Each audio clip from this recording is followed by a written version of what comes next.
திருநெல்வேலி மாவட்டத்தில் நடுநல்லூர், பழவூர் உள்ளிட்ட பகுதிகளில் கேரள மருத்துவ கழிவு கொட்டப்பட்ட விவகாரத்தில்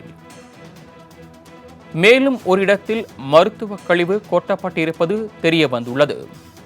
கூடுதல் விவரங்களை செய்தியாளர் அமுல் ஜெய்சிங் வழங்க கேட்கலாம். அமுல் ஜெய்சிங், நெல்லை மாவட்டத்தின் எல்லையோரத்தில், அதாவது நெல்லை கேரள எல்லைப் பகுதியில் தொடர்ந்து மருத்துவ கழிவுகள், கேரள மருத்துவ கழிவுகள் கொட்டப்பட்டதாக புகார் எழுந்த நிலையில் தற்போது மேலும் ஒரு இடத்தில் கொட்டப்பட்டிருப்பதாக தகவல் கிடைத்திருக்கிறது. இது தொடர்பான விவரங்கள், என்ன நடவடிக்கை எடுக்கப்பட்டிருக்கு?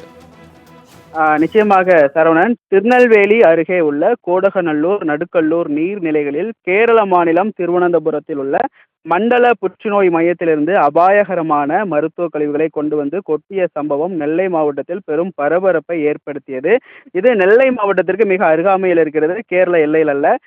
திருநெல்வேலி மாவட்டத்தில் உள்ள இந்த நடுக்கல்லூர், பழவூர் உள்ளிட்ட பகுதிகளில் மருத்துவ கழிவு கொட்டப்பட்ட விவகாரத்தை தொடர்ந்து தற்பொழுது கொண்டாநகரம் பகுதியிலும் பல மாதங்களாக இந்த மருத்துவ கழிவு கொட்டப்பட்டது தற்போது வெட்ட வெளிச்சத்திற்கு வந்திருக்கிறது. மாவட்ட நிர்வாகமும் இதை கண்டுகொள்ளவில்லை என்பதும் வெட்ட வெளிச்சத்திற்கு வந்திருக்கிறது.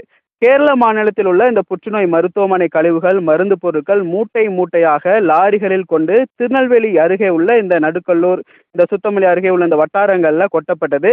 தென்காசி மாவட்டங்களிலிருந்து நமது கேரளாவுக்கு காய்கறிகள், கனிம வளங்கள், பால் உள்ளிட்ட அத்தியாவசிய பொருட்கள் மற்றும் சிமெண்ட், கன்னியாகுமரி மாவட்டத்திலிருந்து கனிம வளங்கள் போன்றவை திருநெல்வேலி, அதாவது நெல்லை மாவட்டத்திலிருந்தும் கன்னியாகுமரி மாவட்டத்திலிருந்தும் கேரளாவுக்கு ஏற்றுமதி செய்யப்படுகிறது. மாறாக கேரளாவிலிருந்து இறைச்சி கழிவுகளும் மருத்துவ கழிவுகளும் குப்பைகளை மூட்டை மூட்டையாக கொண்டு தமிழ்நாட்டுக்கு வருகிறது. நாகர்கோவில் வழியாக வரும் இந்த மூட்டைகள் திருநெல்வேலி மாவட்டம் ராதாபுரம், பனங்குடி உள்ளிட்ட நீர் வட்டாரங்களில் உள்ள கொட்டுகின்றன. தென்காசி வழியே வரும் இந்த லாரிகளில் உள்ள மருத்துவ கழிவுகளை கடையம், ஆலங்குளம் வட்டாரங்களில் கொட்டியிருக்கிறார்கள். நேற்று, அதாவது 2 தினங்களுக்கு முன்பு இந்த திருநெல்வேலி சீதர்ப்பநல்லூர் சாலை அருகே உள்ள இந்த நடுக்கல்லூர் பகுதியில் ஒரு குளம் முழுவதும் நூற்றுக்கணக்கான மூட்டைகளில் அந்த மருத்துவ கழிவுகள் கொட்டப்பட்டது.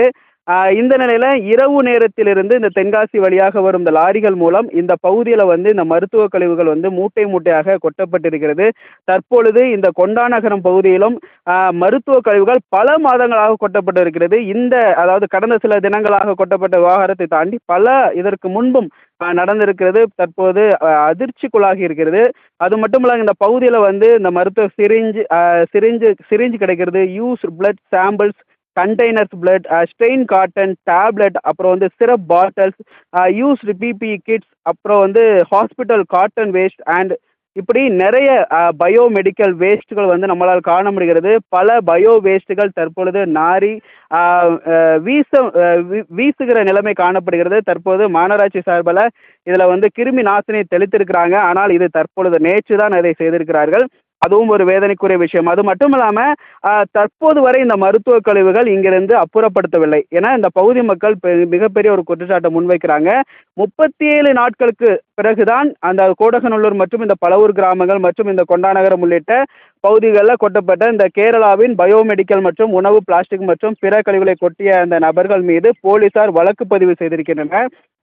2 வெவ்வேறு வழக்குகளை பதிவு செய்திருக்கிறார்கள். பழவூர் விஏஓ மற்றும் கோடகநல்லூரை சேர்ந்த தனியார் பண்ணை மேற்பாளர் சந்தானம் ஆகியோர் புகார்களின் அடிப்படையில் அடையாளம் தெரியாத குற்றவாளிகள் மீது பிரிவு 271 மற்றும் 272 மற்றும் சுற்றுச்சூழல் பாதுகாப்பு சட்டத்தின் பிரிவு 15(1) ஆகியவற்றின் கீழே வழக்கு பதிவு செய்யப்படுகிறது. ஆனால் தற்பொழுது இந்த மருத்துவ கழிவுகளை யார் அகற்றுவது என்பதில் தொடர்ந்து தாமதம் நிலவுகிறது. திருநெல்வேலி மாவட்டத்தில் 3க்கும் மேற்பட்ட இடங்களில் மருத்துவ கழிவுகள் டன் கணக்காக கொட்டப்பட்ட இந்த சம்பவம் தொடர்பாக மருத்துவ கழிவுகளை உடனடியாக அகற்ற வேண்டும் என கிராம மக்களும் சமூக ஆர்வலர்களும் அரசியல் கட்சி பல்வேறு தலைவர்களும் கோரிக்கை வைத்திருக்கின்ற நிலையில் தொடர்ந்து இந்த தாமதமானது ஏற்பட்டு வருகிறது.